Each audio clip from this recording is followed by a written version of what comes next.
ጋይስ ዘሀበሻ እንግዲህ ፖስት ያለው ነገር ተመልከቱ። እንደተመለከትኩት ስግጥ ፍምስ የሚለው አይዲያ ወይም ደግሞ ስም በጣም ብዙ ሰዎች እየተስማሙበት ነው ያለው። በጣም ብዙ ሰዎች ደግሞ አይስማሙበትም።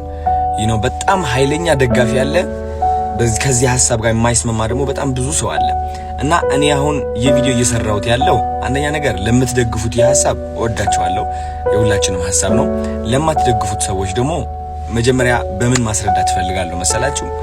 እድል እንድትሰጡኝ እንድትረዱኝ ፈልጋለሁ። ለምን ስግጥ ፍምስ እንዳልኩኝ ባይገርማችሁ እኔ ከካናዳ ስመጣ በብዙ ችግር አልፌ ነው የመጣሁት።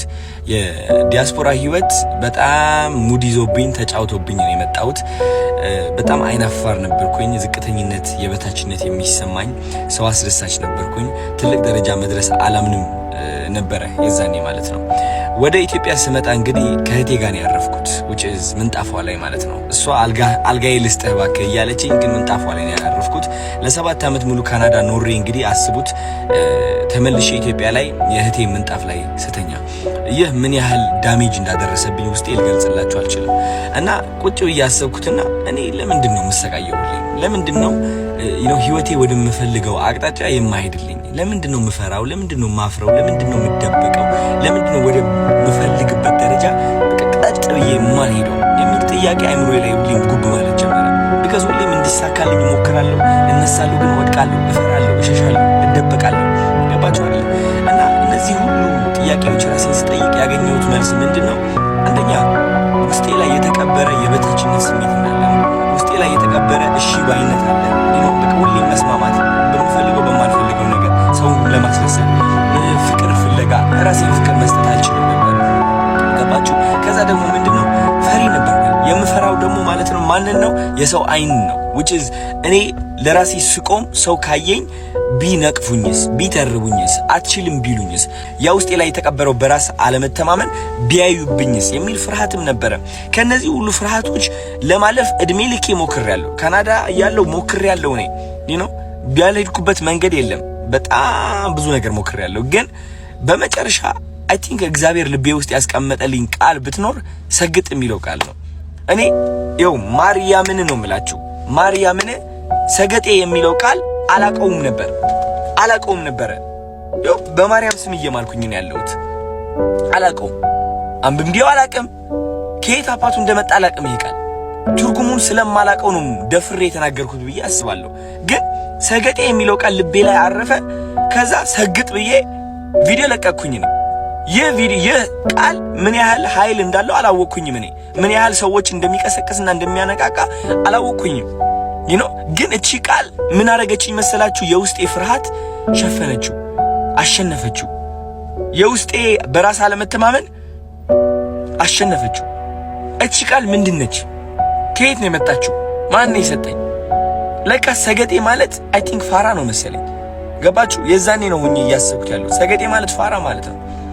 ከዛ ይህ ቃል በመጠቀሜ ምክንያት በጣም ብዙ ሰዎች አዲስ የሆነ ብሬክ ትሩ ይባላል፣ አዲስ የሆነ አስተሳሰብ መገንባት እየጀመሩ እንደሆነ ተመለከትኩኝ። which is አይናፋር የነበረው ደፋር መሆን ጀመረ። ፈሪ የነበረው አለመፍራት ጀመረ። ባይ ዘ ወይ አለመፍራት ስላችሁ ለዓላማ መቆም ነው። አንዳንድ ሰዎች ለዓላማቸው መቆም አይችሉም። የሚፈሩት ተረባን ነው። ባይ ዘ ወይ ኦኬ፣ የሚፈሩት ተረባን ነው። ኦኬ፣ እሱ ነገር እቺ ቃል ይህ ሁሉ ነገር እየቀየረ እንደሆነ ታስቡ። ከዛ እነዚህ ሁሉ ሰዎች ሲቀየሩ ሳይ እኔም ለራሱ ማስተንተን ጀመርኩኝ። ይህ ሰግጥ የሚለው ነገር ምንድነው? ምን ያህል ኃይል ቢኖረው ነው የሰው አይምሮ እንደዚህ እየቀየረ ያለው? ለካስ እንደ አንድ ኢትዮጵያ በጣም የሚያጠቃን ነገር ምንድነው? ዩሊንታ ነው። ዩሊንታ በጣም ያጠቃናል። ጎረቤቴ ምን ይለኛል የሚለው አስተሳሰብ በጣም ያጠቃናል። እድሜ ልካችን ሰነፍ እንደሆን ከተነገርን ወይም ደግሞ አይናፋር እኮ ነው ልጄ እንትን እኮ ነው እየተባልን አድገን እዚህ ደረጃ ደርሰን ያ ማንነት ተቀርጾ ያድጋል። አይናፋር ነኝ እኔ በራሴ አልተማመንም ያን ያህል ቆንጆ አይደለሁም የሚለው ማንነት ተቀርጾ ያድግና እዚህ እድሜ ላይ ስንደርስ ተደምድሞ እውነታችን ሆኖ እናገኘዋለን። አንፈልገውም እኮ ገባችሁ? ከዚህ ማንነት የምንወጣበት መንገድ ምንድነው? መሰገጥ ነው። በመሰገጥ ነው፣ በመስራት ነው። መሰገጥ ስላችሁ እያወቀው እያለ እድሜ ልክህ እኮ ፈሪ እንደሆንክ ታውቀዋለህ። እድሜ ልክህ አይናፋር እንደሆንክ ታውቀዋለህ። እድሜ ልክህ ቆንጆ አይደለሁኝም ብለህ አስበህ የኖርክ ሰው እንደሆንክ ታውቀዋለህ እኮ። ግን ለነዚህ መጥፎ ሐሳቦች ትሰግጥባቸዋለህ። በቃ አትሰማቸውም ነው በቃ። ገባችሁ? አትሰማቸውም በቃ ድድብ ትልባቸዋለህ። which is ወደ ሁለተኛ ቃላት ልመጣ ነው። በጣም ብዙ ሰው ያናደደው ብዬ ማስበው ለምንድነው ህዝቡን ደድብ የምትለው? ደድቦ ይህዝብ ምንድነው የሚያደርገው?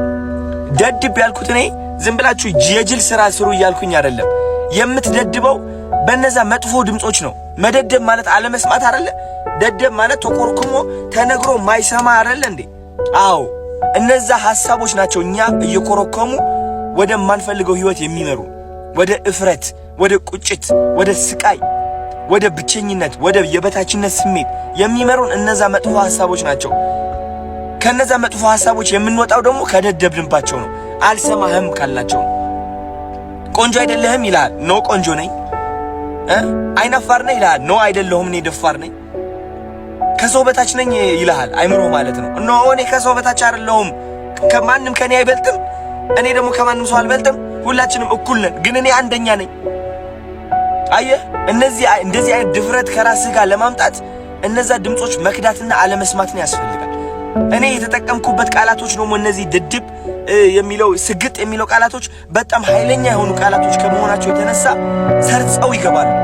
የሰው አይምሮ ሰብረው ይገባሉ። እነዛ መጥፎ ሐሳቦችን በኃይለኛው ነው የሚሰብሩት። ለምን ይመስላችኋል ቲክቶከር የበዛው በዚህ ጊዜ?